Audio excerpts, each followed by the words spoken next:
C'était le printemps 2007 à Maple Hollow, une petite ville du Midwest où tout le monde se saluait encore d'un signe de la main au feu rouge et où les vendredis soirs tournaient autour du football, des feux de joie et du lent décompte jusqu'à la remise des diplômes. Pour la plupart des terminales du lycée de Ridgeview, le bal de promo devait être une simple fête d'adieu avant que le reste de leur vie ne commence. Pour Allison Grant et Megan Holt, c'était bien plus que ça. C'était leur dernière soirée ensemble avant l'université, une ultime nuit de liberté avant que le monde ne devienne plus vaste et plus effrayant. Allison était la plus discrète des deux, la voix douce, toujours un appareil photo autour du cou. Megan était plus extravertie, pleine d'assurance, le genre de fille capable de se sortir d'une heure de colle avec un simple sourire. Elles étaient meilleures amies depuis la maternelle, inséparables à travers les peines de cœur, les entraînements de cheerleading et les virées nocturnes sur les routes de campagne. Ce soir-là, toutes deux ressemblaient à des versions adultes d'elles-mêmes, excitées, ignorant que leur nom était sur le point d'entrer dans l'histoire de la ville. La soirée s'est terminée peu après 23h30. Des photos prises ce soir-là les montrent riant devant les portes du gymnase. Megan, dans une robe argentée, Allison en bleu pâle, chacune tenant un corsage assorti à sa tenue. Elles ont dit à leurs amis qu'elles comptaient passer par le belvédère du lac avant de rentrer chez elles. Ce n'était pas inhabituel. L'étang de Cedar Hollow était un lieu populaire, tranquille, niché, juste à la sortie de la route 6, avec une aire de stationnement en gravier qui faisait face à l'eau. Les couples s'y rendaient pour discuter, pour se dire au revoir, pour prétendre que le lycée durerait toujours. À 00h14, Megan envoya un texto à sa mère. On rentre bientôt. Ce fut le dernier message qu'elle envoya. Le lendemain matin, le père d'Allison remarqua que la lumière de sa chambre était encore allumée, son lit toujours fait. La voiture de Megan n'était pas dans l'allée. Les deux familles supposèrent que les filles avaient passé la nuit chez une amie, peut-être après une fête. Mais à midi, l'inquiétude s'installa. Aucune des deux ne répondait au téléphone. Leur page MySpace, d'habitude si active, n'avait pas été touchée. Les appels tombaient directement sur la messagerie vocale. Le soir, le père de Megan signala sa disparition. Moins d'une heure plus tard, la famille Grant fit de même. Les adjoints du shérif commencèrent par l'évidence. Les amis, les petits amis, le lieu du bal, l'after-party. Tout le monde racontait la même histoire. Les filles avaient quitté la soirée ensemble, en riant, disant qu'elles feraient un dernier arrêt. Elles n'étaient jamais arrivées nulle part ailleurs. À l'aube, une recherche à grande échelle était en cours. Des bénévoles ratissaient la lisière des bois près de la route 6. Les pompiers utilisaient des projecteurs pour balayer la surface de l'étang. Des adjoints marchaient côte à côte à travers des fossés envahis par la végétation, criant leur nom. Il ne fallut pas longtemps avant qu'ils ne trouvent quelque chose. Des traces de pneus qui quittaient la route principale, traversant la terre meuble en direction du bord de l'étang de Cedar Hollow. Les marques s'arrêtaient à quelques mètres de la rive, puis disparaissaient. Les plongeurs sont entrés dans l'eau au lever du soleil. L'étang était sombre, étouffé par les quenouilles et les débris rouillés accumulés au fil des ans. La visibilité était quasi nulle. Ils ne trouvèrent rien ce premier jour, ni verre, ni métal, ni aucun signe d'accident. Mais la vue de ces traces de pneus suffit à semer le trouble dans la ville. Les rumeurs commencèrent à combler le silence. Certains disaient que les filles avaient pu sortir de la route dans le noir. D'autres chuchotaient qu'il y avait eu une dispute au bal ou qu'un homme avait été vu près du parking cette nuit-là. Le deuxième jour, les nouvelles locales sont arrivées. Des journalistes se tenaient au bord de l'étang pendant que les officiers régulaient la circulation et bouclaient la zone. Le shérif Daniels déclara face aux caméras. Pour l'instant, nous explorons toutes les possibilités. Nous n'avons aucune raison de croire à un acte criminel, mais nous ne pouvons pas l'exclure. En coulisses, les enquêteurs devenaient nerveux. Les téléphones des filles manquaient toujours. Aucune activité sur leur carte de crédit, aucune trace numérique. La voiture de Meghan, sa Honda Civic argentée de 2004, avait disparu sans laisser de traces. Même une recherche de la plaque d'immatriculation ne donna rien. Le dimanche, les équipes de recherche étendirent leur périmètre au bois et aux ruisseaux voisins. Les unités canines détectèrent une faible piste près de l'aire de stationnement, mais la perdirent au bord de l'eau. Les habitants commencèrent à apporter de la nourriture aux bénévoles. Des bougies et des photographies apparurent sur la glissière de sécurité surplombant l'étang. La mère d'Allison se tenait là tous les soirs à attendre.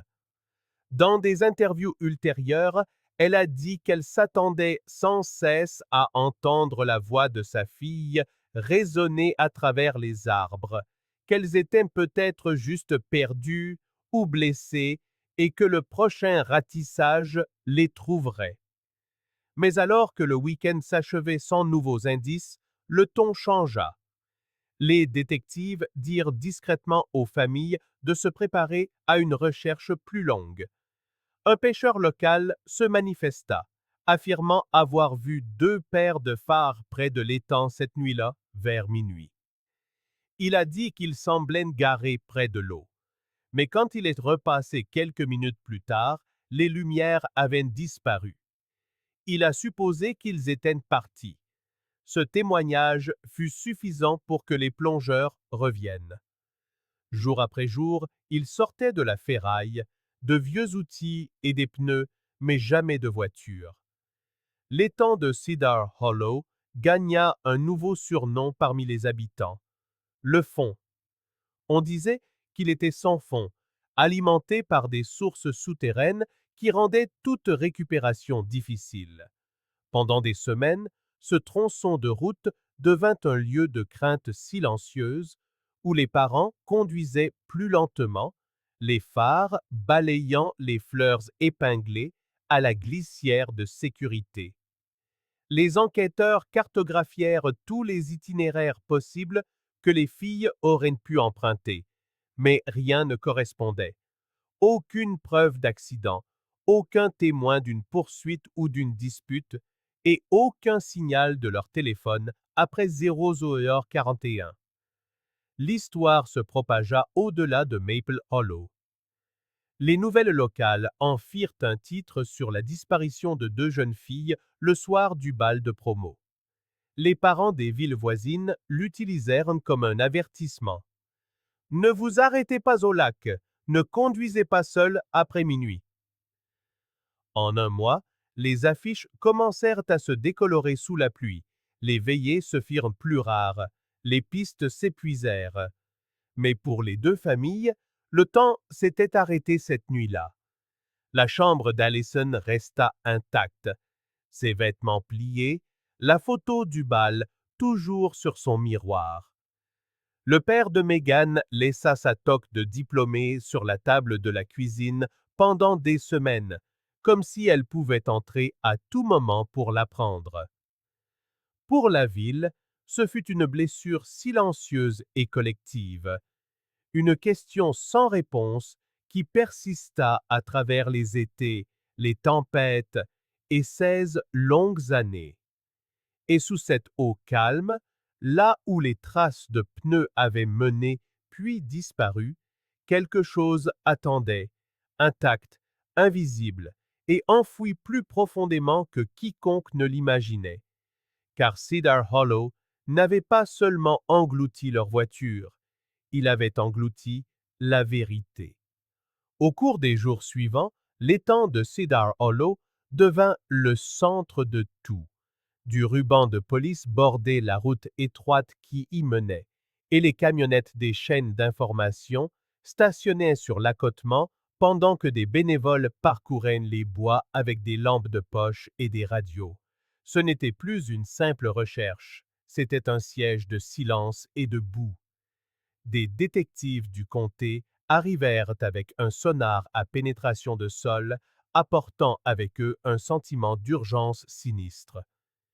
Tout le monde espérait que quelque part dans ces bois, deux jeunes filles effrayées attendaient encore d'être retrouvées. Le premier périmètre de recherche couvrait plus de 80 hectares de forêt et de marécages accidentés.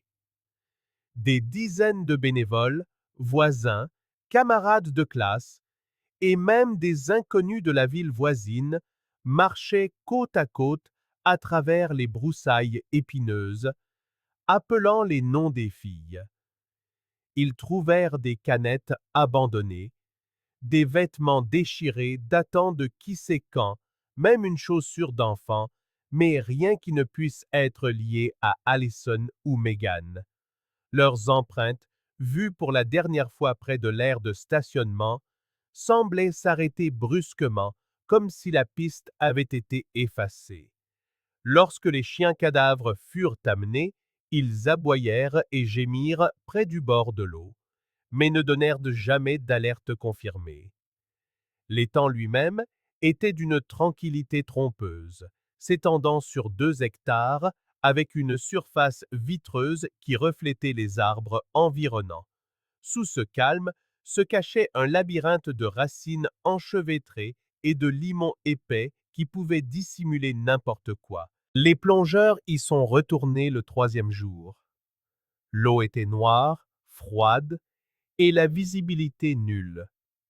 Ils travaillaient au toucher, suivant des cordes et des marqueurs, mais le fond n'offrait que des débris rouillés, un vieux caddie, de la ferraille, un jeu de pneus usés. Pas de voiture, pas de vêtements, aucun signe de vie. Chaque fois qu'ils refaisaient surface, les journalistes criaient des questions, mais personne n'avait de réponse. Le détective principal, Michael Reeves, leur répétait la même chose chaque soir. On n'abandonne pas. Mais l'espoir a tendance à s'amenuiser à chaque plongée infructueuse. À mesure que les recherches s'étendaient, les histoires aussi. Les petites villes se nourrissent de spéculations, et Maple Hollow ne faisait pas exception. Certains murmuraient que l'ex-petit ami de Meghan les avait suivis après le bal, jaloux et en colère. D'autres disaient qu'Allison s'était disputée avec ses parents cette semaine-là et qu'elle s'était peut-être enfuie. Un tuyau anonyme affirma qu'un enseignant avait été vu les prenant en voiture plus tôt dans la soirée, une rumeur qui se propagea assez vite pour ruiner la carrière d'un homme avant d'être démentie. Pourtant, les détectives suivaient chaque piste, aussi farfelue soit-elle. Ils vérifièrent les ponts, les carrières et les ponceaux des environs. Ils envoyèrent des bulletins aux autres comtés et aux États voisins. Rien. Aucune observation, aucun indice crédible, pas même un fragment de peinture de la voiture. C'était comme si le monde s'était replié sur ces deux jeunes filles pour les effacer. La 3e semaine, la recherche changea de nature. Ce n'était plus une mission de sauvetage, mais une opération de récupération. Les détectives ordonnèrent un drainage partiel de Cedar Hollow, espérant abaisser suffisamment le niveau de l'eau pour exposer tout ce qui était piégé en dessous. Mais les fortes pluies de printemps le remplissaient plus vite que les pompes ne pouvaient le vider. La rive boueuse s'effondra 2 fois lors des tentatives d'excavation, les forçant à arrêter. C'est alors que les veillées ont commencé. Chaque soir au coucher du soleil, les familles se rassemblaient près de la glissière de sécurité surplombant l'étang. Des membres de la communauté les rejoignaient, tenant des bougies et des pancartes avec des photos d'Allison et Meghan souriant dans leurs robes de bal, les mêmes photos qui étaient affichées sur les lampadaires et les vitrines de toute la ville. Une petite station de radio passait leurs chansons préférées entre les points sur les recherches. Le shérif donnait des conférences de presse régulières, le ton de plus en plus lourd à chaque fois. Un soir, après une journée particulièrement longue et sans progrès, un adjoint confia officieusement à un journaliste local. C'est comme si la terre les avait avalées tout entières. Cette phrase fit la une le lendemain matin, et elle est restée. Bientôt, l'étang n'était plus seulement un lieu. Il devint un symbole, une blessure au cœur de Maple Hollow qui ne se refermait pas. Les parents cessèrent de laisser leurs enfants y traîner. Les pêcheurs l'évitaient complètement. Les habitants commencèrent à le dire maudit. À la fin de l'été, l'affaire était pratiquement gelée. Chaque théorie avait été testée, chaque itinéraire possible cartographié, chaque comté voisin alerté. Sans corps, sans véhicule, ni preuve de lutte. Il n'y avait rien à quoi se raccrocher. Le détective Reeves examinait les dossiers chaque nuit, convaincu qu'il manquait quelque chose. La dernière page de son registre de cette année-là porte une note griffonnée dans la marge. Aucune piste, aucune conclusion. Quelque chose les cache. Au cours des mois suivants, des indices arrivèrent au compte-gouttes des villes voisines. Une serveuse du Missouri jura avoir vu deux filles correspondant à leurs photos. Un camionneur de l'Illinois affirma avoir pris une autostoppeuse qui disait s'appeler Meghan. Chaque indice fut suivi, et chacun s'effondra. Les pistes se sont taries jusqu'à ce qu'il n'en reste plus aucune. La ville a essayé d'aller de l'avant.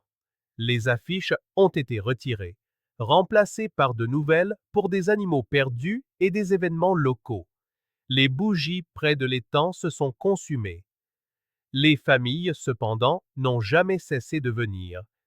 6 mois après la disparition, les deux mères se tenaient ensemble au bord de l'eau en silence, tandis que les journalistes observaient à distance. Elles ne parlaient plus aux caméras, elles parlaient à l'eau. L'hiver arriva tôt cette année-là, et lorsque l'étang gela, il emprisonna le chagrin de la ville sous une couche de glace.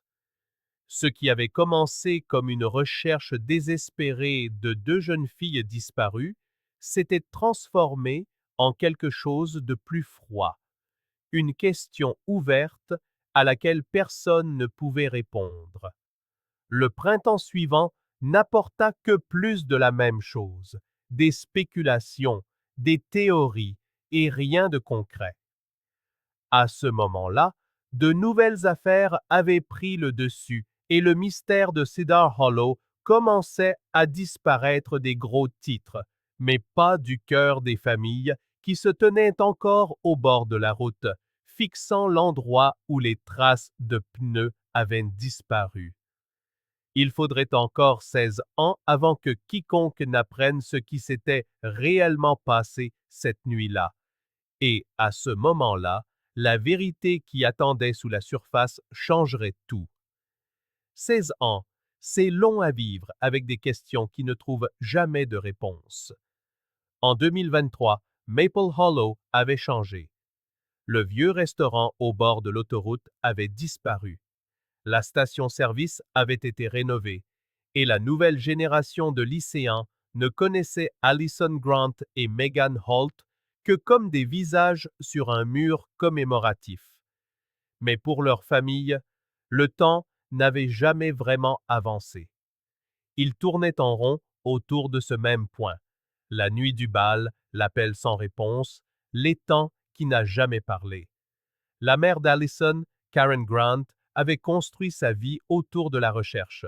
Ce qui avait commencé par des prospectus et des veillées s'était transformé en une page Facebook intitulée Retrouvons Allison et Meghan.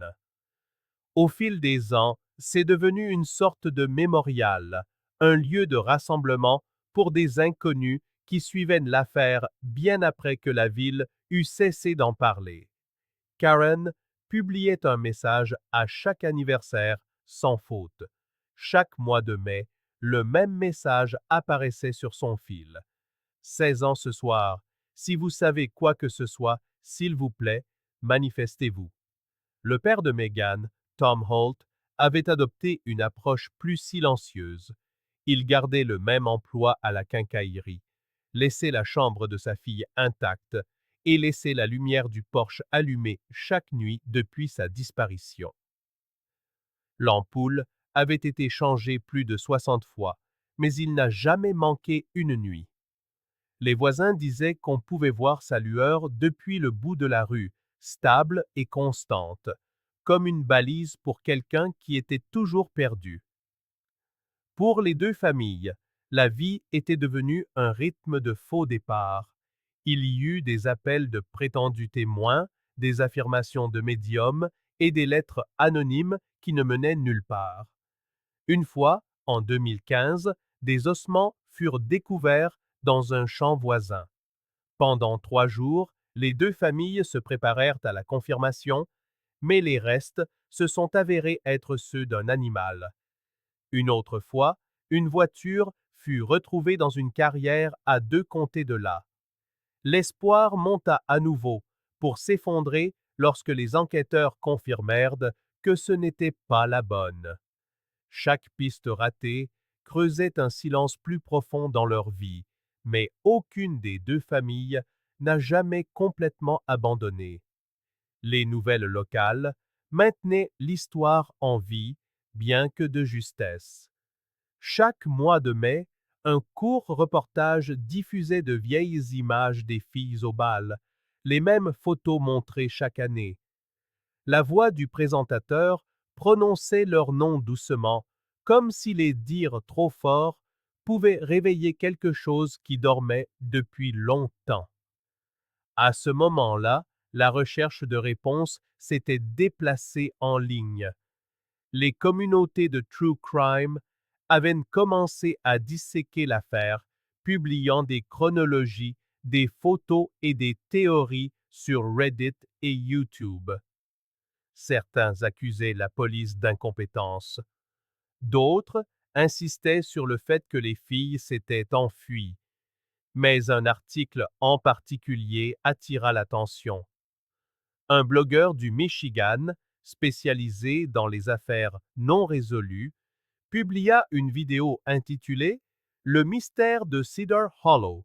Ont-ils cherché au mauvais endroit? La vidéo utilisait des images satellites à haute résolution qui n'étaient pas disponibles en 2007. En comparant le terrain, le blogueur a souligné quelque chose de frappant.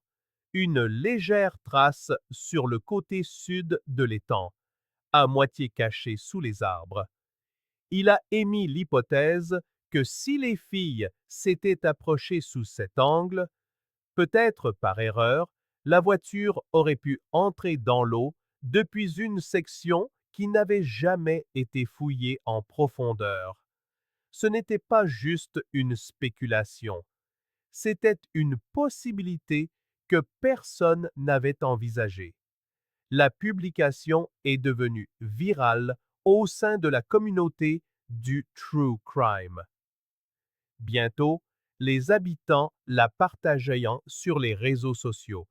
En quelques jours, la pression monta sur les autorités locales pour rouvrir l'affaire. Cette pression atteignit le shérif Dale Rooker, qui avait été un jeune adjoint en 2007, le même jeune officier que l'on voyait sur les photos de la recherche originale, tenant une lampe de poche au bord de l'étang. À l'époque, il s'était tenu dans la boue et avait regardé les plongeurs ne rien remonter, se sentant impuissant. Maintenant, 16 ans plus tard, C'était lui le responsable, et il n'avait pas oublié. Rooker ordonna une révision de tous les dossiers archivés liés à la disparition. Ce qu'il trouva n'était pas de la négligence, c'était une limitation.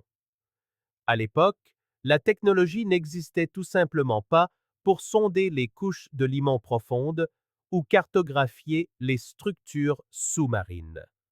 L'étang de Cedar Hollow était traité comme un petit lac, mais hydrologiquement, il était plus complexe.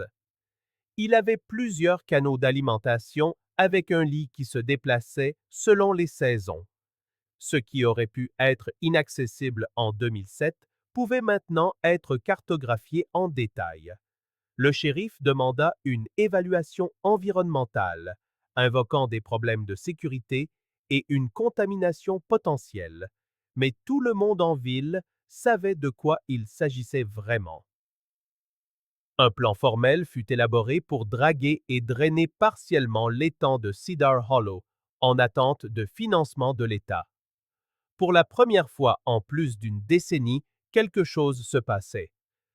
Lorsque la nouvelle se répandit que l'étang pourrait enfin être drainé, la réaction fut mitigée. Certains étaient pleins d'espoir. D'autres dirent que c'était une perte de temps, que cela ne ferait que raviver la douleur. Mais les familles n'hésitèrent pas. Elles assistèrent à chaque réunion publique, écrivirent des lettres et offrirent même d'aider à couvrir une partie des coûts. Pour Karen Grant, c'était le moment qu'elle avait attendu la moitié de sa vie.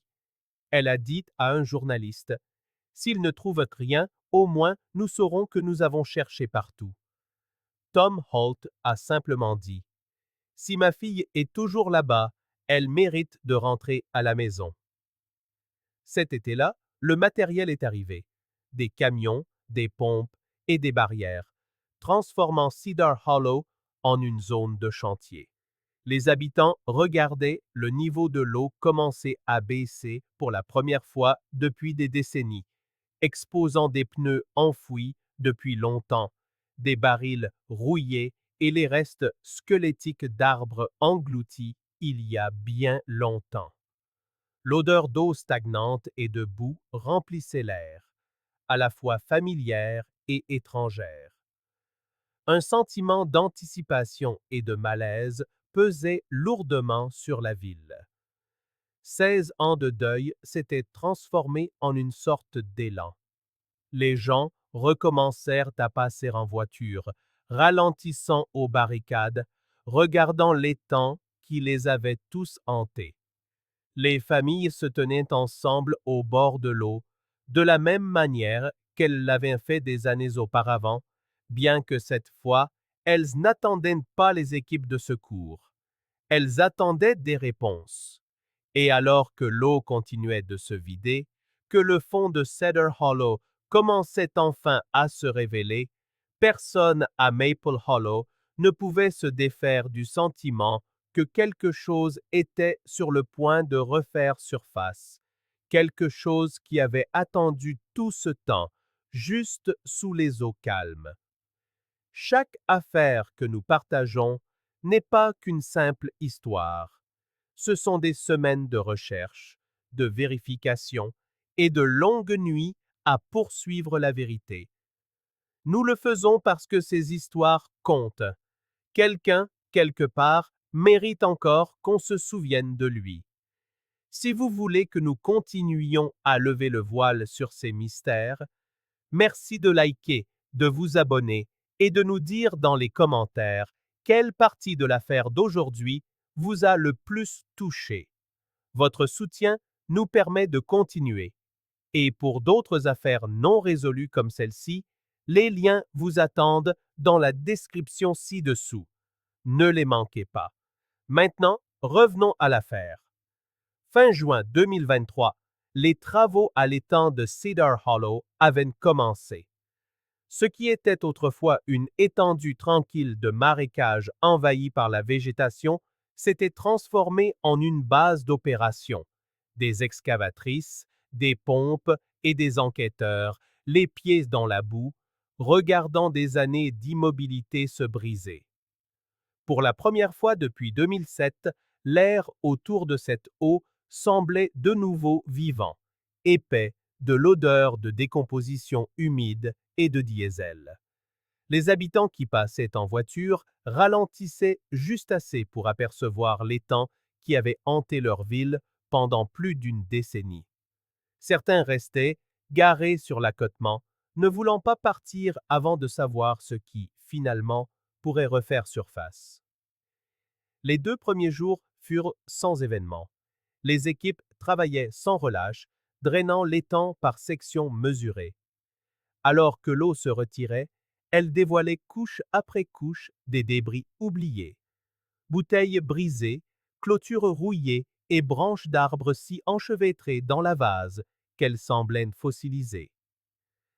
Les enquêteurs du bureau du shérif du comté surveillaient chaque étape. Les fouilles passées leur avaient appris que rien n'était trop insignifiant pour être documenté. Au 3e matin, le niveau de l'eau avait baissé de près de 2 mètres. La surface, autrefois lisse comme un miroir, n'était plus qu'un paysage de boue et de branchages tordus. Une équipe de plongeurs spécialisés, engagée pour inspecter tout danger submergé, progressait lentement le long de la rive sud, la même section que l'imagerie satellite du blogueur avait mise en évidence des mois plus tôt. La visibilité était mauvaise et chaque mouvement soulevait des nuages de sédiments bruns. Ce devait être une mission de routine. Vers le milieu de l'après-midi, l'un des plongeurs signala une découverte par radio. Quelque chose de métallique sortait de la boue, à moitié enfoui sous des racines.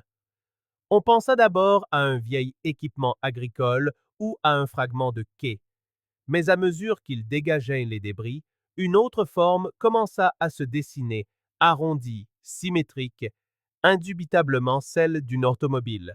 Puis vint le reflet d'une vitre sous la vase. Lorsque le plongeur refit surface, sa voix à la radio était posée, mais ébranlée. On a un véhicule, ici-bas. En quelques heures, l'étang fut bouclé. Les adjoints établirent un périmètre et les techniciens de la police scientifique prirent une position. Des excavatrices furent amenées pour aider, mais le processus était délicat. Après 16 ans sous l'eau, la structure du véhicule avait fusionné avec la boue. Un faux mouvement pouvait détruire des preuves cruciales. L'équipe décida de procéder manuellement, centimètre par centimètre, arrachant le véhicule à l'étreinte de l'étang. Au crépuscule, la silhouette de la voiture émergea enfin, une berline argentée encroûtée de décennies de saleté. Le pare-choc arrière était à peine reconnaissable, mais lorsque la boue fut nettoyée, le contour d'une plaque d'immatriculation apparut. Sous un film d'algues et de rouille, des vagues lettres commencèrent à se dessiner. Les chiffres correspondaient à ceux qui figuraient sur tous les avis de recherche depuis 2007. La Honda Civic de Megan Holt. La nouvelle se répandit rapidement. En 1 heure, la route était bordée de véhicules et d'équipes de tournage. Les habitants se rassemblèrent en silence derrière les barrières, certains serrant des bougies, d'autres simplement le regard fixe. C'était comme si toute la ville était venue témoigner. Lorsque la voiture fut enfin extraite de la boue, l'eau s'écoula par les vitres brisées comme un sang noir. Les enquêteurs reculèrent tandis qu'un silence de plomb s'abattait sur l'assemblée. À l'intérieur, il y avait 2 silhouettes, petites, fragiles, immobiles. Même après 16 ans, elles étaient toujours côte à côte. Les équipes de la police scientifique travaillèrent toute la nuit sous des projecteurs portables, traitant la zone comme une terre sacrée. Des marqueurs de preuves parsemaient la boue, chaque pas étant documenté. L'intérieur de la voiture fut préservé exactement tel qu'il avait été trouvé. Les restes, bien que fragiles, furent manipulés avec un soin extraordinaire. L'une des victimes portait encore ce qui semblait être les fragments d'une robe de soirée, son tissu terne mais intact sous la crasse, un éclat de sequin scintillant dans la lumière, rappel cruel de la nuit où tout s'était arrêté. Les enquêteurs prélevèrent des échantillons pour des tests immédiats, bien que tout le monde sût déjà qu'il s'agissait d'elles, les jeunes filles qui avaient disparu après le bal de promo, celles dont la ville n'avait jamais cessé de parler. Le shérif fit une brève déclaration à la presse juste après minuit. Il confirma qu'un véhicule correspondant à la description de celui conduit par Megan Holt la nuit de sa disparition avait été retrouvé et que 2 corps avaient été découverts à l'intérieur. Il refusa de spéculer sur la cause ou les circonstances, mais sa voix vacilla lorsqu'il dit « Nous pensons que cette découverte apportera des réponses attendues depuis longtemps. » Le lendemain matin, les gros titres avaient dépassé les frontières de l'État. Les médias l'appelèrent « l'étang qui a englouti une génération ». Les journalistes ressortirent de vieilles images montrant les mêmes familles, les mêmes photographies, le même deuil sans réponse qui avait persisté toutes ces années. Pour les familles, c'était à la fois un début et une fin. Lorsque les enquêteurs confirmèrent grâce à la plaque d'immatriculation qu'il s'agissait bien du véhicule de Megan, les 2 familles furent contactées immédiatement.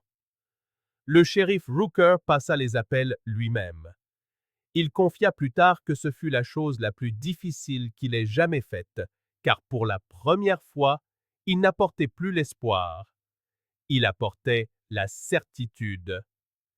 En 48 heures, les résultats ADN du laboratoire d'État revinrent. Les restes furent formellement identifiés comme étant ceux d'Allison Grant et de Megan Holt. 16 années de spéculation prirent fin avec une simple phrase. Elles avaient été là, tout ce temps. La confirmation frappa Maple Hollow comme une vague. Les gens déposèrent des fleurs près des barrières. L'étang autrefois redouté était devenu un lieu de deuil silencieux. Le clocher de l'église locale sonna 2 fois ce soir-là, un coup pour chaque jeune fille. Les détectives retournèrent sur les lieux pour recueillir les dernières preuves. La voiture fut transportée dans une installation sécurisée pour une analyse complète, mais l'étang lui-même resta bouclé pendant plusieurs semaines. Les équipes drainèrent complètement l'eau restante, exposant le fond du bassin pour la première fois de mémoire d'homme. La profondeur de la boue choqua même les plongeurs vétérans. Il devint évident que la voiture aurait pu facilement s'enfoncer et disparaître en quelques heures en 2007, la rendant pratiquement invisible au sonar de l'époque. À mesure que l'enquête avançait, les gens commencèrent à assimiler ce qui s'était passé. Pour certains, cela apporta la paix. Pour d'autres, cela rouvrit des blessures qu'ils pensaient guéries. Lors de la réunion municipale suivante, un résident dit doucement « Nous avons prié pour qu'elles rentrent à la maison. Je suppose qu'elles l'ont enfin fait. » La mère d'Allison et le père de Megan rencontrèrent le shérif en privé pour le remercier d'avoir rouvert l'affaire. Lorsqu'ils visitèrent le site ensemble quelques jours plus tard, ils parlèrent peu. Ils se tenaient simplement près de la barrière, regardant l'endroit qui avait gardé leur fille pendant 16 ans. L'air sentait la vase et la pluie, mais pour la première fois, il n'y avait plus de mystère, seulement une finalité. Sur les réseaux sociaux, les gens partageaient des photos de la nuit du bal. 2 jeunes filles, souriantes sous des guirlandes lumineuses, saisies dans un moment qui semblait maintenant figé dans le temps. La vérité avait enfin émergé des eaux. Mais les questions étaient loin d'être terminées, car alors que les équipes scientifiques commençaient à analyser la voiture, des incohérences apparurent. des détails qui ne cadraient pas tout à fait avec l'image d'un simple accident. Et bientôt, les enquêteurs comprendraient que si l'étang avait livré son secret, il n'avait pas encore raconté toute l'histoire. Pendant un instant, il sembla que la ville pouvait enfin respirer. Après 16 longues années, les filles étaient rentrées. La découverte à l'étang de Cedar Hollow devait être la fin que tout le monde attendait. Mais lorsque le soulagement initial s'estompa et que l'enquête se tourna vers les explications, les réponses qui firent surface ne firent qu'approfondir le malaise, car plus les détectives examinaient la voiture, moins la scène avait de sens. La première chose qui frappa fut le levier de vitesse. Lorsque les enquêteurs ouvrirent la portière du conducteur, la transmission était toujours au point de mort, ni en mode conduite, ni en stationnement. Juste là, comme si quelqu'un avait retiré son pied de la pédale et l'avait laissé rouler. Les clés étaient toujours dans le contact, tournées en position accessoire. Les phares étaient éteints, rien n'indiquait que la voiture était en marche lorsqu'elle est entrée dans l'eau. La position du véhicule était également étrange. Les spécialistes en reconstitution d'accidents déterminèrent que la voiture n'avait pas plongé directement. Elle avait dérivé en marche arrière, entrant dans l'étang selon un angle faible, comme si elle avait lentement glissé sur la pente avant de disparaître sous la surface. Ce seul détail compliquait toutes les théories. Si les filles avaient simplement perdu le contrôle, la voiture aurait dû laisser des traces de dérapage, des buissons arrachés, un signe de panique. Il n'y avait rien. À l'intérieur, les deux ceintures de sécurité étaient détachées. Le siège du conducteur était légèrement reculé, suggérant que quelqu'un de plus grand aurait pu être au volant, bien que cela ait pu se déplacer lors de la submersion. Aucune des portes ne montrait de signe d'effraction. Pas de dommages aux serrures. Pas de verre brisé au-delà de ce que la pression de l'eau avait causé. C'était comme si la voiture était entrée dans l'eau parfaitement intacte, silencieusement, avec les deux filles à l'intérieur. Lorsque le laboratoire de la police scientifique de l'État termina ses tests toxicologiques, une autre surprise arriva. Ni Allison ni Megan n'avaient d'alcool ou de drogue dans leur système. Les résultats écartaient complètement l'hypothèse d'une altération des facultés. Pour les enquêteurs, cela soulevait une question simple mais troublante. Si elles n'étaient pas intoxiquées, comment deux jeunes filles brillantes et prudentes avaient-elles pu conduire dans un étang à moins de 6 kilomètres de chez elles? Le détective Rooker tint une conférence de presse, sa voix mesurée et prudente. Il déclara aux journalistes que les premières conclusions suggéraient une submersion accidentelle compatible avec une défaillance mécanique ou une erreur de conduite. Mais en privé, même lui n'en était pas sûr. La théorie principale émergea rapidement. Les détectives spéculèrent que les filles s'étaient peut-être garées près du bord du belvédère pour discuter, peut-être pour prendre des photos, et que le frein à main avait lâché. Si le sol était humide ou en pente, la voiture aurait pu rouler lentement en arrière et entrer dans l'eau avant que l'une ou l'autre ne réalise ce qui se passait. C'était une possibilité tragique, presque banale, qui correspondait aux preuves connues. Mais tout le monde n'y croyait pas. Un enquêteur à la retraite qui avait travaillé sur l'affaire originale en 2007 parla anonymement à un journal local. Il dit que quelque chose dans la position de la voiture semblait délibéré, pas accidentel. Il décrivit l'alignement des pneus et l'angle précis d'entrée comme trop net, trop rectiligne pour s'être produit sans intention. Si vous avez déjà vu une voiture glisser accidentellement dans l'eau, dit-il, vous savez que cela laisse le chaos derrière. Pas ici. Ce commentaire officieux raviva tout ce que la ville venait de commencer à enterrer. Les rumeurs se propagèrent rapidement. Disputes, liaisons secrètes. Une théorie suggérait que les filles avaient été suivies cette nuit-là. Une autre affirmait qu'elles avaient pris quelqu'un en stop après le bal. Internet, déjà obsédé par l'affaire, décortiqua chaque image des photographies récupérées, chaque ligne du rapport de police. Des enquêteurs en ligne comparèrent la position finale de la voiture aux cartes satellites et prétendirent qu'il était impossible qu'elle ait pu rouler depuis l'endroit où elles étaient supposées s'être garées. Pendant des semaines, Cedar Hollow redevint le centre de la spéculation. Les habitants se disputaient dans les restaurants, les podcasts débattaient des mobiles, et les forums de conspiration étaient inondés de nouveaux messages intitulés Le complot de Cedar Hollow. En réponse, le shérif Rooker ordonna un réexamen mécanique complet de la Honda Civic.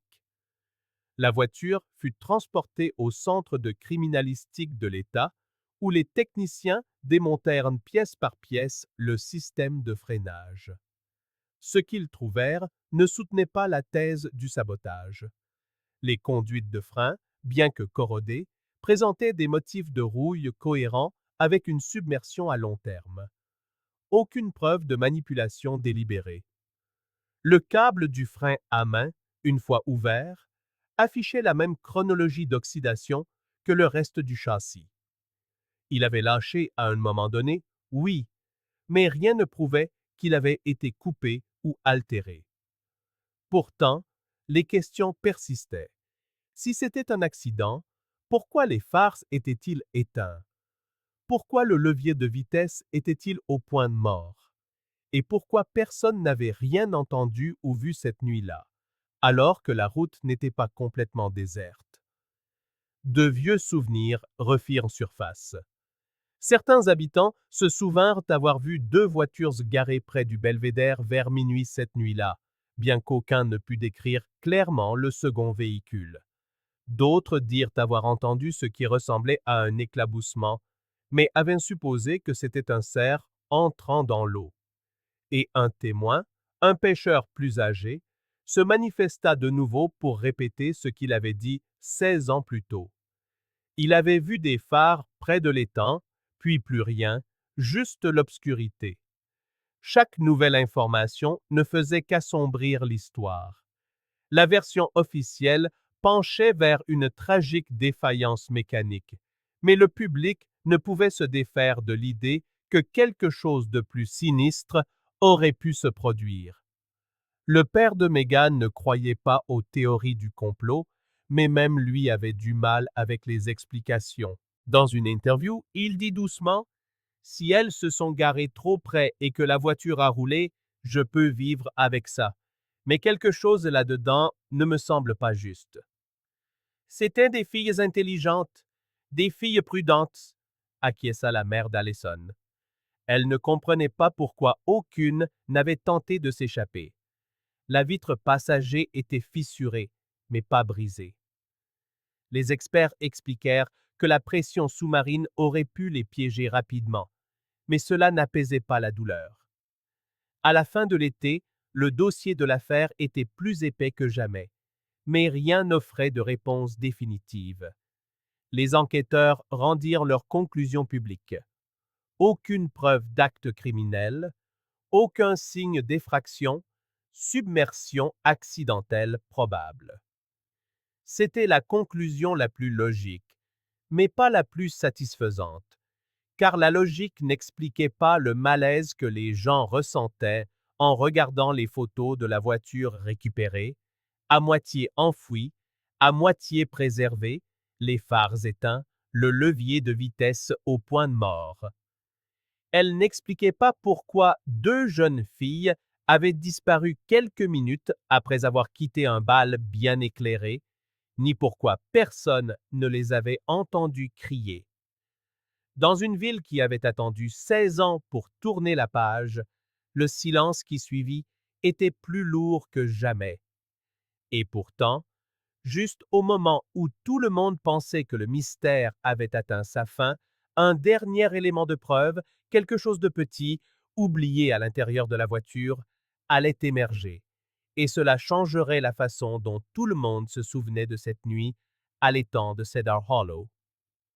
Au début de l'automne, l'enquête avait suivi son cours.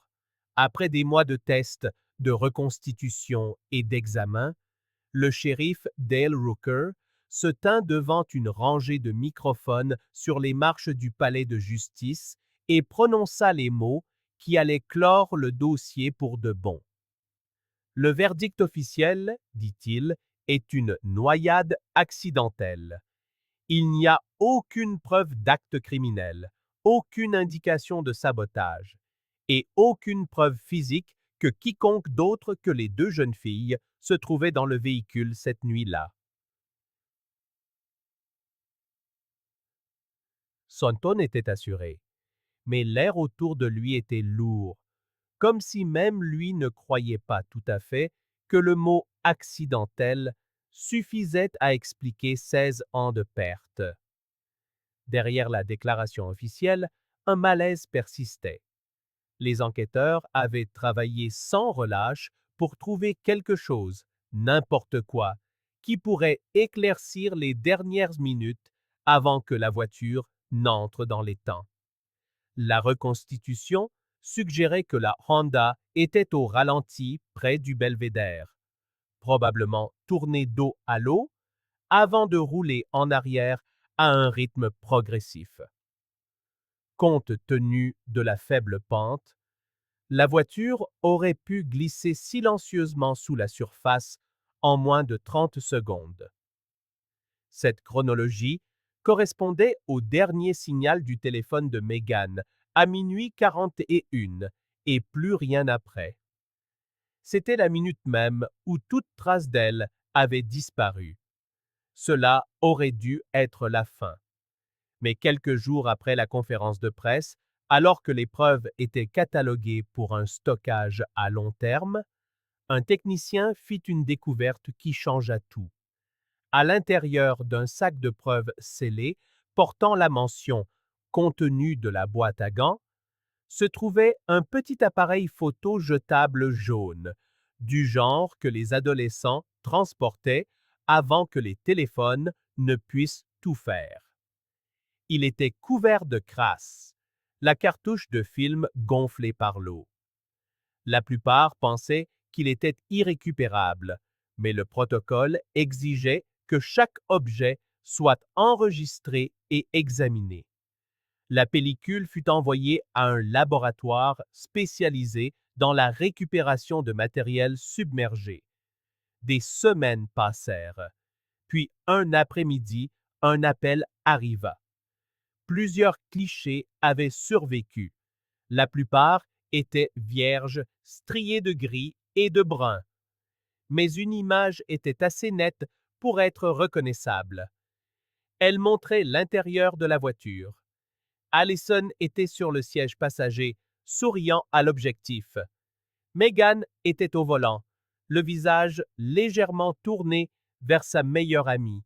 À travers le pare-brise, une faible lumière se reflétait sur la surface de l'eau, sombre, ondulante et assez proche pour suggérer qu'elle s'était garée juste au bord. L'horodatage dans le coin indiquait 00h41, la minute exacte de ce dernier signal téléphonique.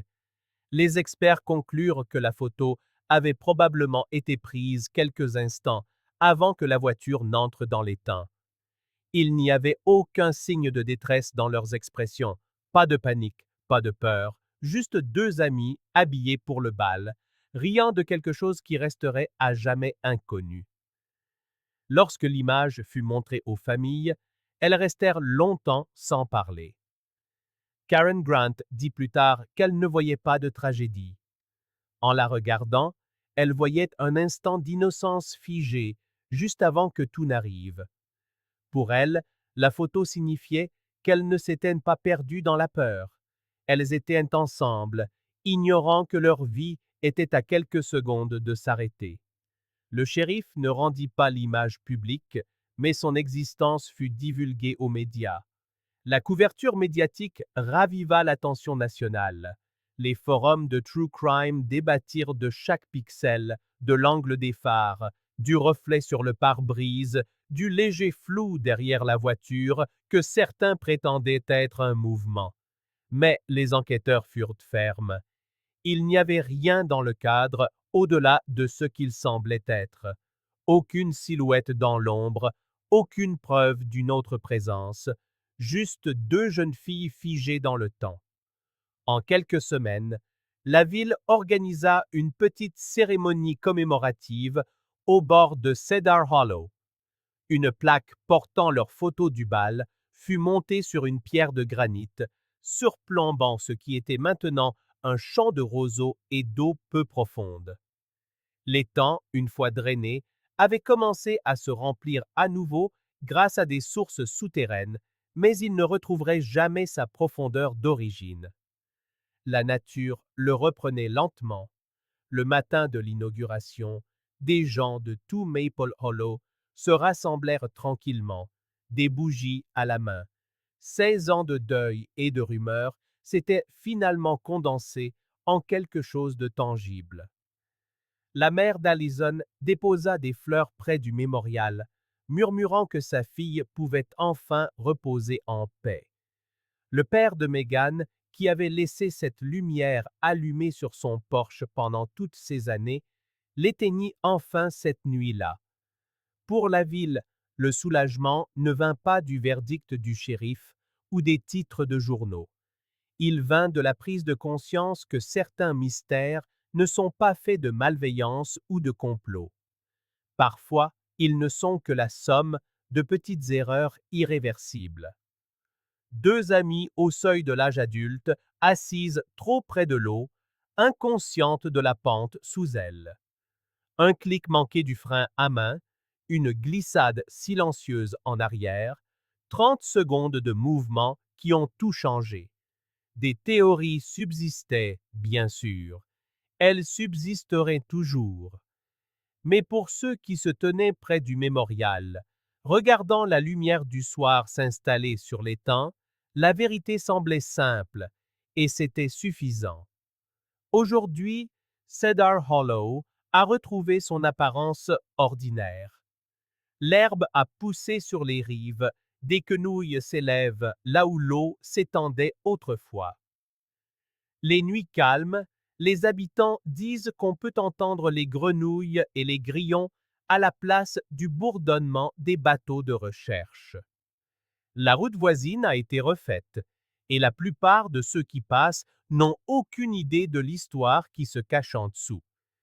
Mais ceux qui se souviennent des familles, des officiers, des plongeurs qui sont descendus dans cette obscurité, savent ce qui se trouve sous la surface. Ils connaissent les 16 années de silence et la photographie qui a capturé les derniers sourires de deux jeunes filles qui ne sont jamais rentrées chez elles. Et dans la dernière image de l'histoire, cette photographie demeure, les bords déformés par le temps, les couleurs passées, mais les expressions inchangées. Deux meilleurs amis, encadrés par la lueur d'un tableau de bord, se regardant, figés pour toujours dans un moment qui devait n'être qu'une nuit comme les autres, un moment qui, pour toute une ville, est devenu la ligne de partage entre l'avant et l'après.